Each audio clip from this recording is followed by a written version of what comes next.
This is Roots, where movement becomes memory.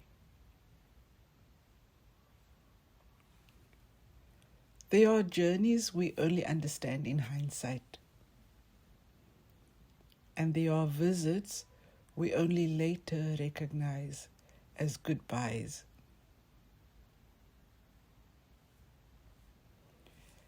In July 2004, Dad left home after an argument. It was not unusual for him to take space when emotions ran high. But this time, something felt different. The hours stretched longer than they should have, and the house did not settle into the usual rhythm of his return.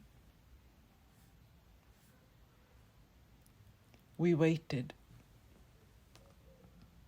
quietly at first, then more carefully.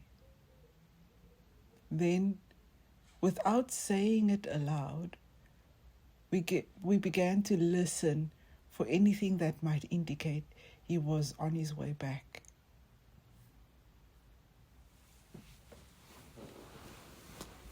And then the phone rang.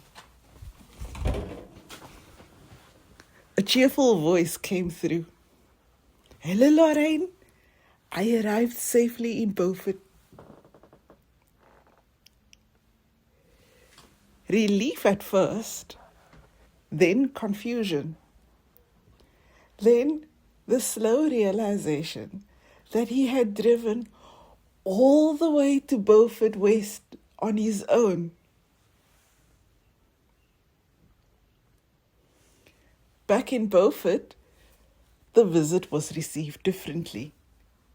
Family were delighted, especially Aunt Todd. She had spoken to Mom, Lainey as she called her, while Oupatjie arrived unexpectedly at the door. For us, it felt impulsive. For them, it felt meaningful. What stood out was not the arrival itself, but what followed. Dad slowed down.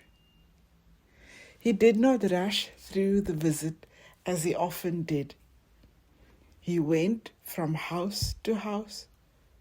He visited people properly. He sat down. He spoke. He stayed longer than usual. Neighbours were greeted. Family was seen. Time was given. At the time, no one attached deeper meaning to it. It was simply a visit, a return home, a familiar pattern.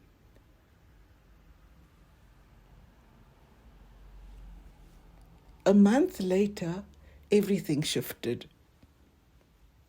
When news came that Dad passed away, those same moments were remembered differently.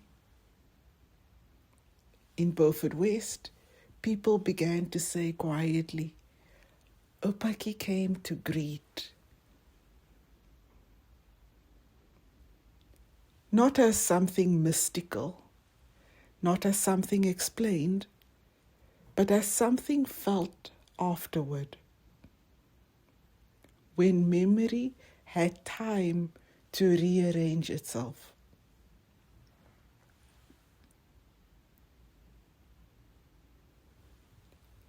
The same pattern appeared elsewhere. Neighbours at home remembered recent visits. Auntie Nita, Uncle Gerald, Mrs. Murray. Ordinary conversations that suddenly felt heavier in retrospect.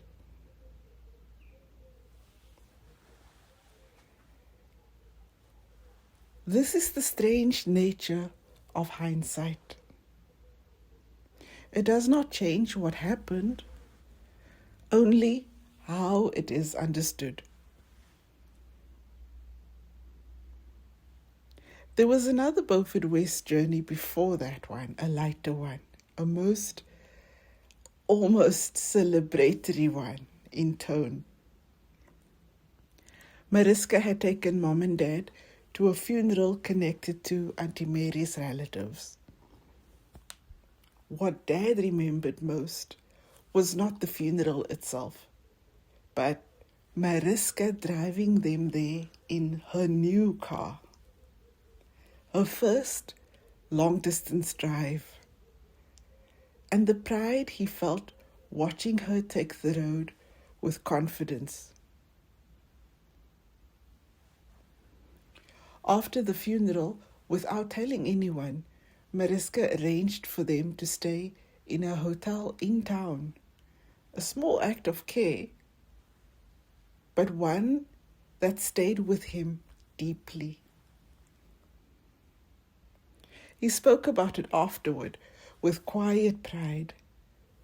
Mari had made arrangements for them, without fuss, without needing to announce it. The next day, people were looking for them, trying to understand where they had gone after the funeral. And it took some explanation before everything made sense again. Looking back now, these moments feel connected. Not because they were meant to be, but because memory binds them together afterwards. Small gestures, unexpected visits, sudden journeys, people showing up where they are not expected.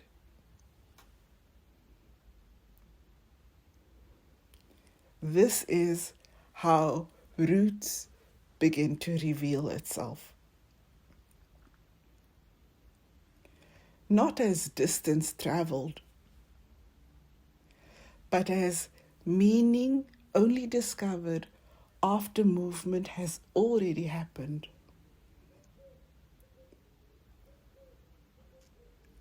This is roots.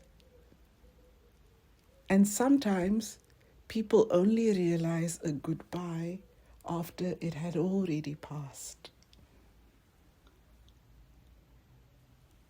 Look again.